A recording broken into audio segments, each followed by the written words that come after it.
साथियों, welcome to next level coach. आप सभी लोगों का हमारे यूट्यूब चैनल पर फिर से हार्दिक स्वागत है, अभिनंदन है।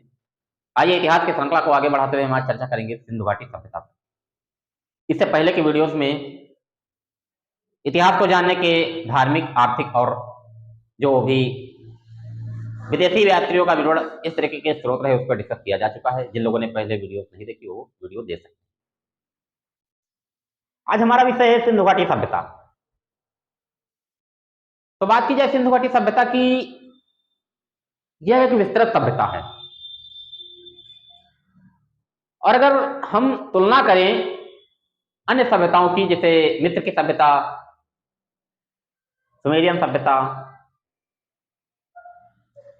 तो अगर या नील की सभ्यता, चीन की सभ्यता, तो इन सभ्यताओं की अगर तुलना की जाए तो इन सभ्यताओं की तुलना में जो सिंधु घाटी सभ्यता एक विस्तृत सभ्यता है।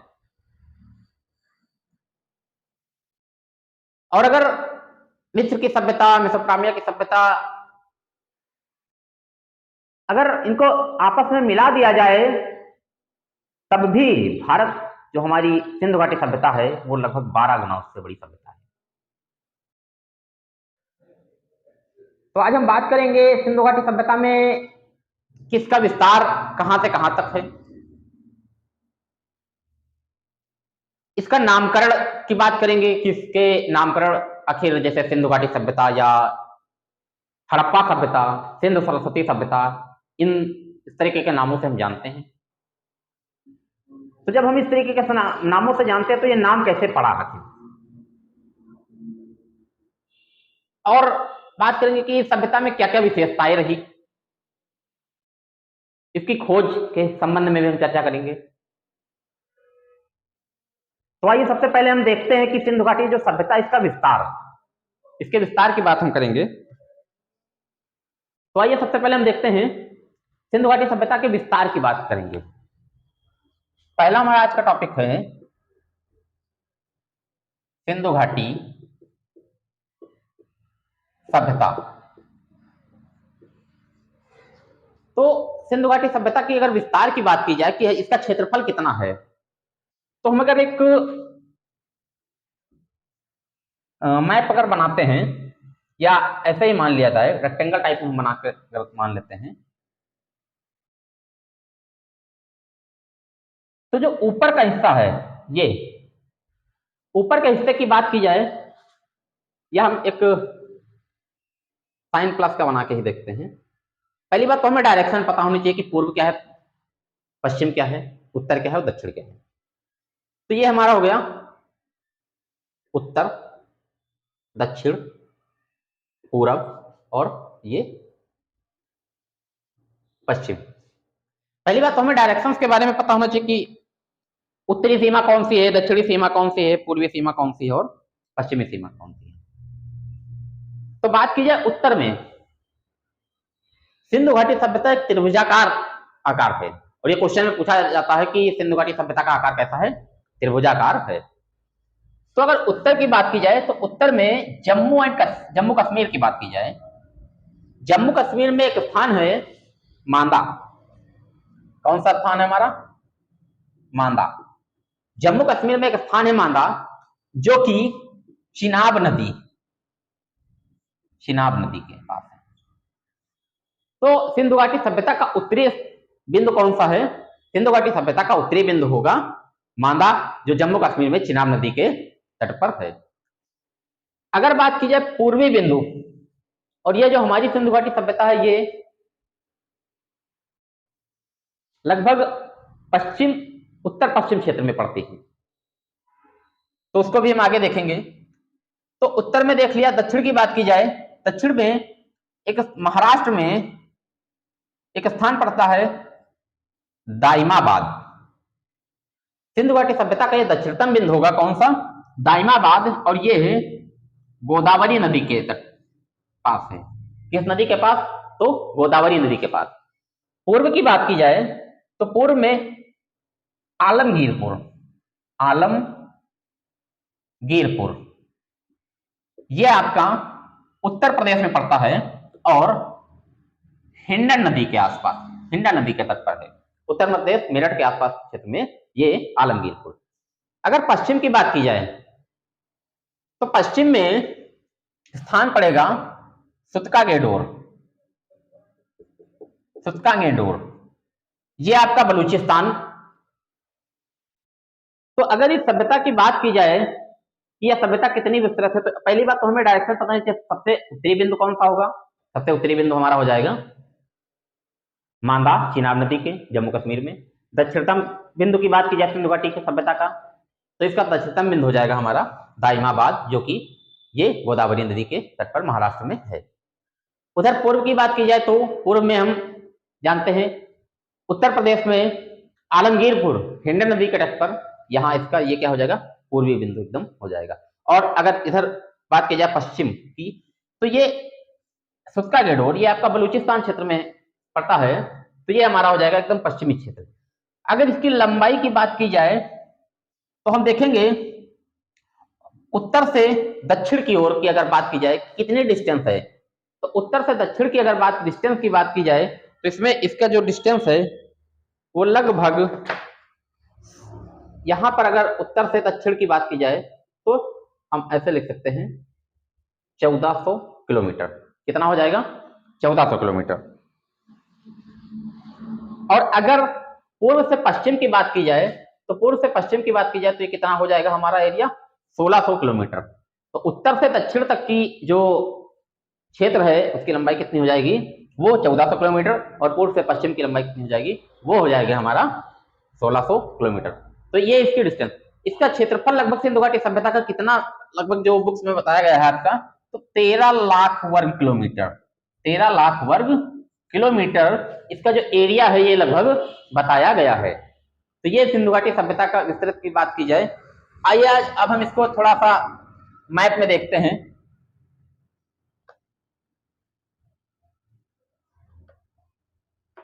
अगर मैप की बात की जाए तो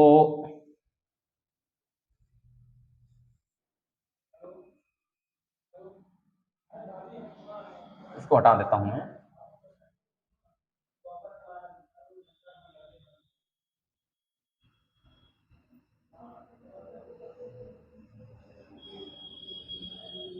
अगर मैप की बात की जाए नॉर्मली तो हम देखते हैं यहां पर जम्मू कश्मीर में यहां पर स्थान पड़ेगा मांदा, जो कि किस नदी के, चिनाब नदी। और यहां पर महाराष्ट्र में एक स्थान पड़ेगा, कौन सा हमारा हो जाएगा, ये हो जाएगा दाइमाबाद।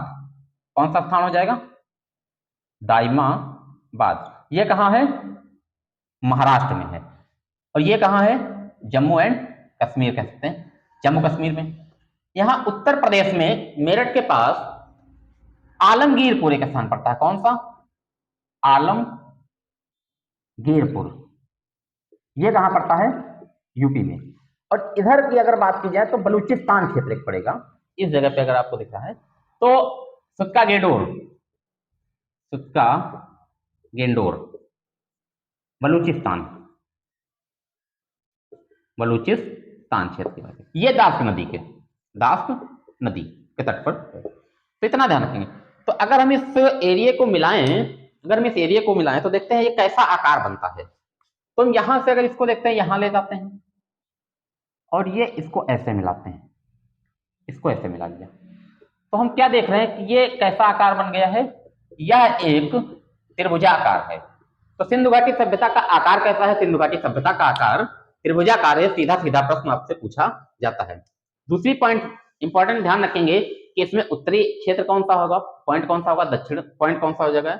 और इधर पूर्व की बात की जाए तो हम देखते हैं कि यह जो क्षेत्र पड़ रहा है सिंधु घाटी सभ्यता, तो इसका कुछ क्षेत्र भारत, पाकिस्तान, और एक दो पॉइंट दो हैं आपके अफगानिस्तान, सुतका गेडोर और मुंडीकाक सोतोगई, दो क्षेत्र हैं, तो पाकिस्तान के ध्यान रखेंगे, बलूचिस्तान क्षेत्र में पड़ते हैं।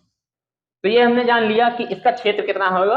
अगर ऊपर से नीचे इसकी डिस्टेंस की बात की जाए कि यहां से लेकर यहां तक और इधर से लेकर इधर, ये हमारी डिस्टेंस जो यूपी की बात की जाए यहां पर जो पड़ती है, तो इसमें क्या हो जाएगा, ये जो आपकी डिस्टेंस होगी ये कितनी होगी, 1600 किलोमीटर, और ये कितनी होगी, हम इसको अगर बांध लें 1400 किलोमीटर। तो डिस्टेंस को ध्यान रखेंगे और लगभग कितना क्षेत्र है, तो 13 लाख वर्ग किलोमीटर इसका क्षेत्र माना जाता है। तो ये हमारा हो जाएगा इसमें। अगर इसकी बात की जाए, अब आइए हम देखते हैं सिंधु घाटी सभ्यता की। हमने डिस्टेंस जान लिया कि एरिया कितना है, उत्तरी दक्षिणी और ये सारे बिंदु जान लिए। अब मैप के थ्रू ज्यादा बेटर रहेगा क्योंकि इससे हमें काफी समय तक याद रहता है। आइए अब हम देखते हैं इसके खोज के बारे में। इसकी खोज के लिए अब इसके बारे में क्या जानेंगे, इसका खोज के बारे में। तो बात की जाए खोज से रिलेटेड, बात है लगभग सन 1826 की। सन 1826 में एक अंग्रेज अधिकारी जिनका नाम था चार्ल्स मैसन, ये भारत क्षेत्र का दौरा करते हैं और भारत क्षेत्र का दौरा करने के बाद वहां कुछ खुदाई वगैरह की इनको ईंटें मिलती हैं और इन ईंटों पर कोई विशेष काम ना करके सामान्य जानकारी इनको पता चलता है कि ये कुछ यहाँ पे जानकारी मिलती है और ये वापस चले जाते हैं। इन्होंने, इनका नाम क्या था, हमने क्या देखा कि 1826 में एक जो ब्रिटिश अधिकारी आए थे उनका नाम क्या था, उनका नाम था चार्ल्स मैसन। इन्होंने भारत क्षेत्र का दौरा किया और जब भारत क्षेत्र का दौरा किया तो इन्हें इस सभ्यता से संबंधित कुछ ईंटें वगैरह प्राप्त हुई और कोई विशेष खोज ना करके सामान्य जानकारी प्राप्त की। और इन्होंने अपनी एक पुस्तक, इनकी पुस्तक थी द नैरेटिव ऑफ जर्नी।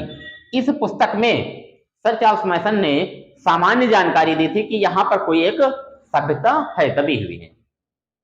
इसके बाद लगभग सन 1853 के आसपास दो इंजीनियर आते हैं जिनका नाम होता है विलियम बर्टन और जेम्स बर्टन।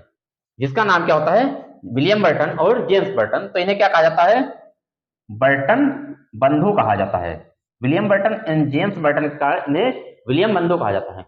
तो ये जो इंजीनियर आते हैं ये पाकिस्तान क्षेत्र के आसपास लाहौर और कराची के बीच में रेलवे ट्रैक बिछाने का काम कर रहे होते हैं और रेलवे ट्रैक बिछाने में वहां से खुदाई करते दौरान जो भी ईंटें प्राप्त होती हैं उन ईंटों का इस्तेमाल ये क्या करते हैं, अपने उस ट्रैक को बिछाने में इस्तेमाल कर लेते हैं। और जो भी जानकारी लगभग कोई विशेष जानकारी ये भी उतना इंटरेस्ट नहीं लेते हैं कि यहाँ पर कोई सभ्यता रही होगी, वो अपना काम करते और वापस चले जाते हैं। फिर बात आती है 1853 से लेकर 1856 तक। कई बार भारतीय पुरातत्व विभाग के जो जनक कहे जाते हैं अलेक्जेंडर कनिंघम, वह आते हैं और वह आने के बाद इसका फिर यहाँ पर कोई निष्कर्ष निकालते हैं, खोज करते हैं और खोज में इन्हें उतनी सफलता प्राप्त नहीं होती। उतनी सफलता प्राप्त न होने के कारण वो भी उतने पे छोड़ते हैं। फिर नंबर आता है सर जॉन मार्शल का। किसका नंबर आता है, सर जॉन मार्शल का। तो आइए देखते हैं उसके बाद कौन आते हैं। 1921 में सर जॉन मार्शल, कौन, सर जॉन मार्शल, ये कौन थे, ये भारतीय पुरातत्व विभाग के जनक थे, हेड थे सर जॉन मार्शल। ये लगभग 1921 में आते हैं और इनके नेतृत्व में दो लोग खुदाई करते हैं। एक का नाम क्या था, दयाराम साहनी, इनके नेतृत्व में, और दूसरे का नाम था राखलदास बनर्जी। तो दयाराम साहनी और राखलदास बनर्जी, इन दो लोगों का नाम कई लोग जानते भी होंगे।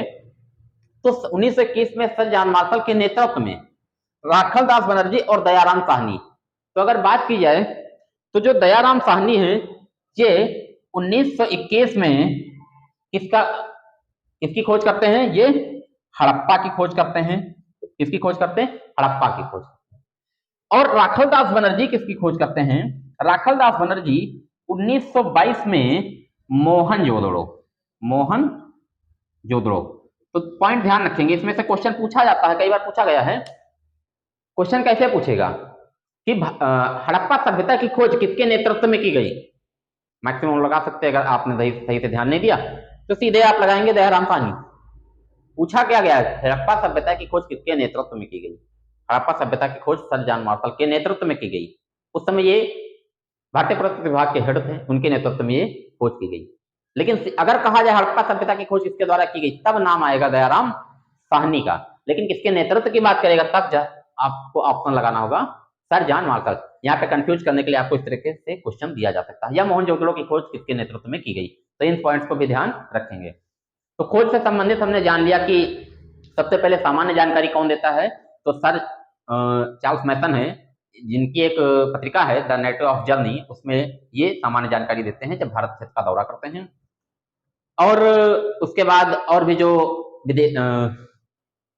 अंग्रेज ब्रिटिश आते हैं भारत में, खोज करते हैं और भी जानकारी देते हैं। उसके बाद हम देखते हैं दूसरा रीजन ये रहा कि अगर हो सकता है उन लोगों को जानकारियां मिली भी हों, उन्होंने देखा भी हो कि यहाँ पर पक्की ईंटें हैं, तो व्यवस्थित कुछ जानकारियां प्राप्त भी हुई, तो हो सकता है कि उन्होंने इस बात को छुपाए भी रखा हो, क्योंकि वो नहीं चाहते कि जो मिस्र की सभ्यता या और भी सभ्यताएं रही, उन सभ्यताओं की तुलना में हमारी भारतीय जो यहाँ की भारत की सभ्यता रही, सिंधु घाटी सभ्यता रही, ये काफी ज्यादा सुव्यवस्थित है। हो सकता है वो इस बात को पब्लिश ना करना चाहते हैं कि यहाँ के लोग हम लोगों से ज्यादा एडवांस हैं नालियों की व्यवस्थाओं के बारे में। पक्की ईंटें अभी इनके पास इतने समय पहले पक्की ईंटें उपलब्ध थी, जबकि उन्होंने काफी समय बाद पक्की ईंटों का इस्तेमाल किया। तो कुछ रीजन हो सकते हैं, वो तो एक अलग बात है। तो हमने जान लिया ये चीजें खोज के बारे में। उसके बाद बात आती है इसके कालक्रम की बात, किसका समय कितना माना गया। तो आपको अलग अलग बुक्स में अलग अलग मिलेगा, कहीं 2500 से 1750 बीसी तक मिलेगा, कहीं 2300 से 1750 बीसी तक मिलेगा। अलग अलग स्थानों पर अलग अलग ये आपको मिलेगा, लेकिन लगभग 2500 से 1750 में लगभग देखा गया है कि क्वेश्चन वगैरह उसी हिसाब से पूछे जाते हैं। आइए अब बात करते हैं नामकरण की। अगला पॉइंट हम देखेंगे नामकरण। अगला हमारा पॉइंट होगा नामकरण का। क्या हो जाएगा? नामकरण। तो अगर बात की जाए नामकरण की कि सिंधु घाटी सभ्यता का नाम सिंधु घाटी सभ्यता या हड़प्पा सभ्यता क्यों पड़ा, तो अगर हम इस तरीके से मैप के थ्रू हल्का सा समझते हैं,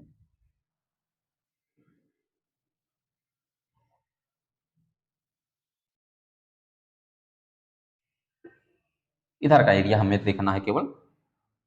यहां से एक नदी बहती है, सिंधु नदी। तो जब ये सिंधु नदी बहती है तो नामकरण में और हड़प्पा सभ्यता क्यों कहा गया,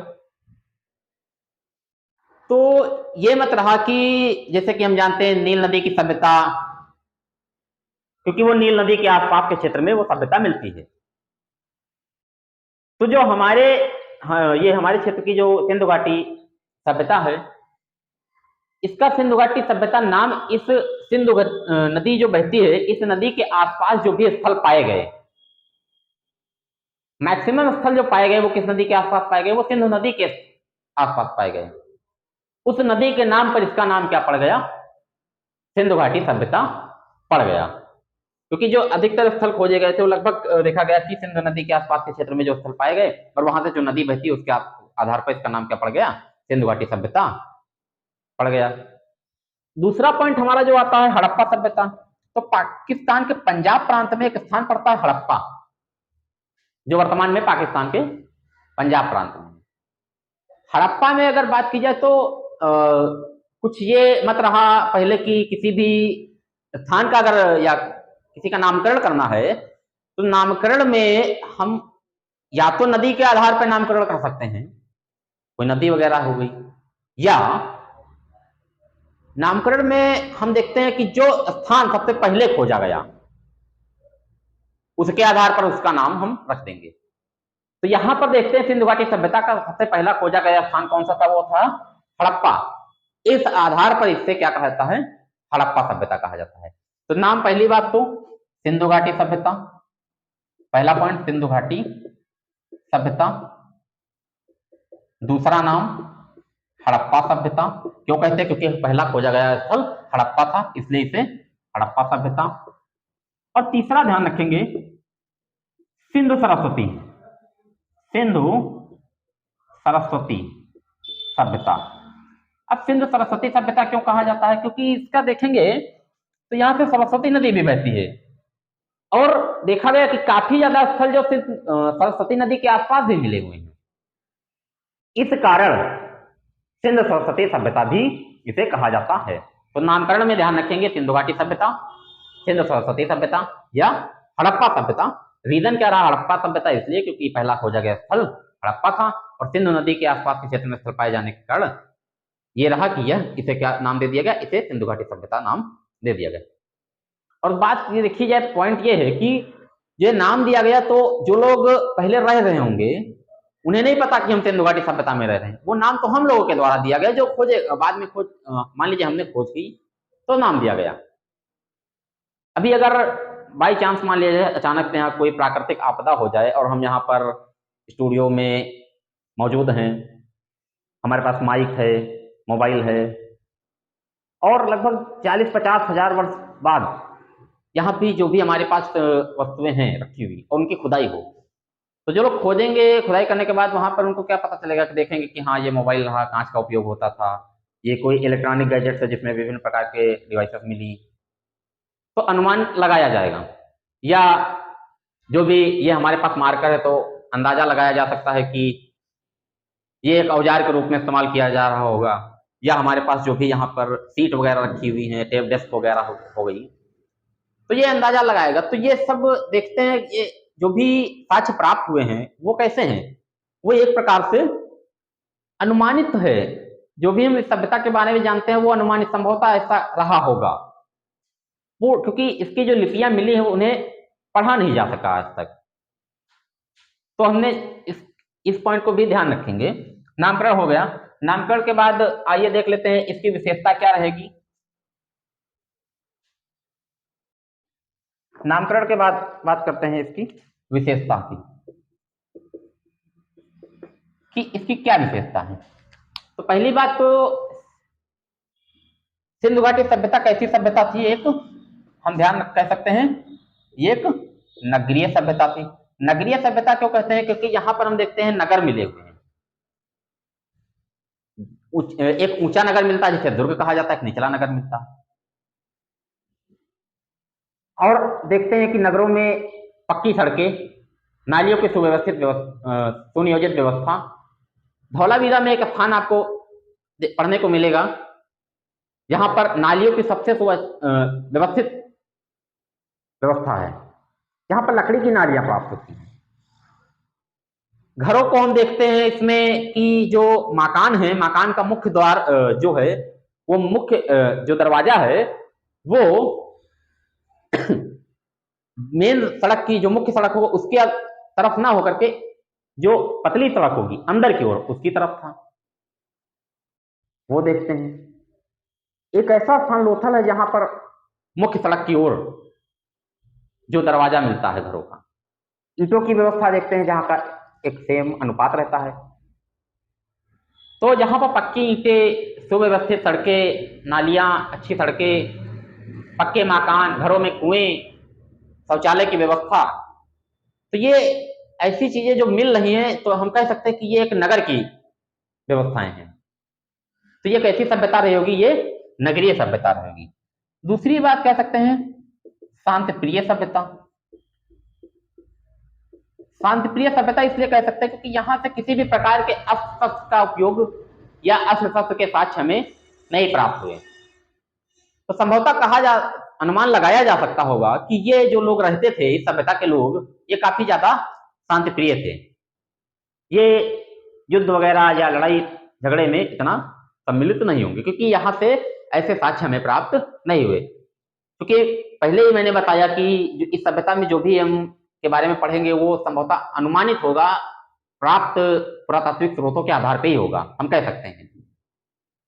उसके बाद हम और कह सकते हैं शांतिप्रिय सभ्यता के साथ व्यापार प्रधान सभ्यता थी। कैसी सभ्यता थी?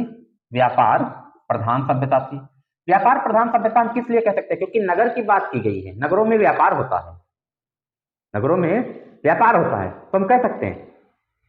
और किस आधार पर कह सकते हैं? दूसरा आधार देखेंगे कि यहाँ से मिस्र की सभ्यता, मेसोपोटामिया की सभ्यता की बात की जाए तो जहां जिस तरीके से मुहरे वहां मिली, सिक्के, इस जो भी चीजें मिली, और उसी तरीके के हमारे यहाँ भी मिली। तो ये अनुमान लगाया सकता है कि यहाँ पर आंतरिक शहर के अंदर जो व्यापार होता था, प्लस आंतरिक व्यापार के साथ साथ बाहरी व्यापार भी, विदेशी व्यापार भी होता था।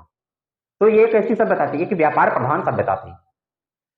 और कह सकते हैं ये कैसी सभ्यता, ये आद ऐतिहासिक, आद ऐतिहासिक, आद ऐतिहासिक हमने पढ़ा था। आज ऐतिहासिक सभ्यता का मतलब कह सकते हैं कि इसमें हमें लिखित साक्ष्य प्राप्त हुए हैं, लिपियां मिली हैं, लेकिन उन लिपियों को आज तक पढ़ा नहीं जा सका। केवल और केवल पुरातात्विक स्रोतों के आधार पर, संभावना के आधार पर हम बात करते हैं। तो आदि ऐतिहासिक सभ्यता थी, और चाहे तो स्क्रीनशॉट ले सकते हैं। और अगर इसकी बात की जाए, यह कांस्ययुगीन सभ्यता थी, कह सकते हैं कांस्ययुगीन, कांस्ययुगीन सभ्यता। कांस्ययुगीन सभ्यता इसलिए कह सकते हैं क्योंकि यहां पर एक दर्पण मिला है। आप अगर एनसीईआरटी के बुक्स में पढ़ेंगे तो आपको एक मिलेगा दर्पण, क्लास शायद 8 वगैरह में है या 7 में है। तो आप जब एनसीईआरटी की बुक्स वगैरह में देखेंगे तो उसमें आपको एक कांच तांबे का दर्पण बनाएगा। तो उस दर्पण से हम अंदाजा लगा सकते हैं, या मूर्तियां वगैरह कुछ मिली हुई हैं, तो वहां पर ये लोग कांसे का उपयोग, कांसा कैसे बनेगा, कांसे की बात की जाए तो तांबा और टीन को मिला करके क्या बनता है, कांसा बनेगा। तो कांसा, तांबा और टीन को मिला करके कांसा बनेगा। तो ये जो लोग थे सिंधु घाटी सभ्यता के लोग, ये लोहे से परिचित नहीं थे। क्वेश्चन पूछा जाता है कि सिंधु घाटी सभ्यता के लोग निम्न में से किससे परिचित नहीं थे, तो ये लोग लोहे से परिचित नहीं थे। ये लोग तांबे का इस्तेमाल करते थे। सबसे पहले मनुष्य ने किस धातु का उपयोग किया, तो सबसे पहले मनुष्य ने तांबे का इस्तेमाल किया। क्वेश्चन ये आता है आपका। तो ये कांस्ययुगीन सभ्यता थी, मतलब कह सकते हैं कि यहाँ पर लोग कांसे का उपयोग करते थे, और धातु कर्म में भी काफी ज्यादा ये कुशल थे। ये लोगों की, इन लोगों की अगर बात की जाए तो इन लोगों हम देखेंगे कि मनके बनाना, चित्रकारी करना, बर्तन बनाना, और काफी बर्तन हम ऐसे देखते हैं जिसमें बहुत अच्छे प्रकार से चित्रकारी की गई। तो आज वर्तमान की अगर भी बात की जाए और उस समय की बात की जाए, अगर तुलना कर ली जाए, तो देखते हैं कि ये लोग काफी ज्यादा व्यवस्थित, सुनियोजित तरीके से रहते थे, शांतिप्रिय तरीके से रहते थे, और नगरीय समाज में अपना जीवन यापन करते थे। तो हमने आज जान लिया सिंधु घाटी सभ्यता का विस्तार कितना है, उसमें से कैसा क्वेश्चन पूछा जा सकता है। आपको सीधे दिया जा सकता है कि एक तरफ नदी का नाम दे दिया जाएगा, दूसरी तरफ स्थान दे दिया, मैच करने के लिए कहेगा। या कैसी सभ्यता, कांस्ययुगीन। अब कहा जाए कि सिंधु घाटी सभ्यता की समकालीन सभ्यता कौन सी थी, मिस्र की सभ्यता, चीन की सभ्यता, मेसोपोटामिया की सभ्यता, या ग्रीक की सभ्यता, तो कौन सी नहीं थी? तो आपको ग्रीक की सभ्यता उस समय ये नहीं थी। चीन की सभ्यता पीली नदी के आसपास के क्षेत्र में ये विस्तृत हो रही थी, तो वो हमने जान लिया। उसके बाद नामकरण की बात की जाए कि नामकरण खोज सबसे सामान्य जानकारी सर चार्ल्स मैसन ने दी अपनी पत्रिका नैरेटिव ऑफ जर्नी में 1826 में। उसके बाद जो मेन पॉइंट क्वेश्चन आता है वो 1921 में राखलदास,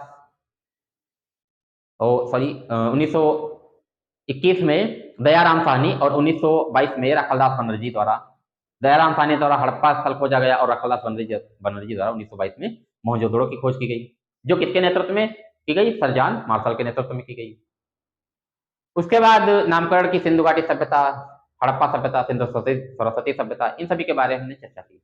अब हम अगले दिन मिलेंगे नई वीडियो के साथ, जिसमें हम जो कॉम्पिटिटिव एग्जाम्स में पॉइंट्स वाइज क्वेश्चन पूछे गए हैं उन पर डिस्कस करेंगे। और आप सभी लोग इसी तरह चैनल को लाइक, सब्सक्राइब एवं शेयर करते रहिए, बाकी आराम से पढ़ते रहिए। और फिलहाल अगली वीडियो में हम देखेंगे, उन्हीं पॉइंट को देखेंगे जो कॉम्पिटिटिव एग्जाम्स में पूछे गए हैं। तो चाहे तो स्क्रीनशॉट इसका ले सकते हैं।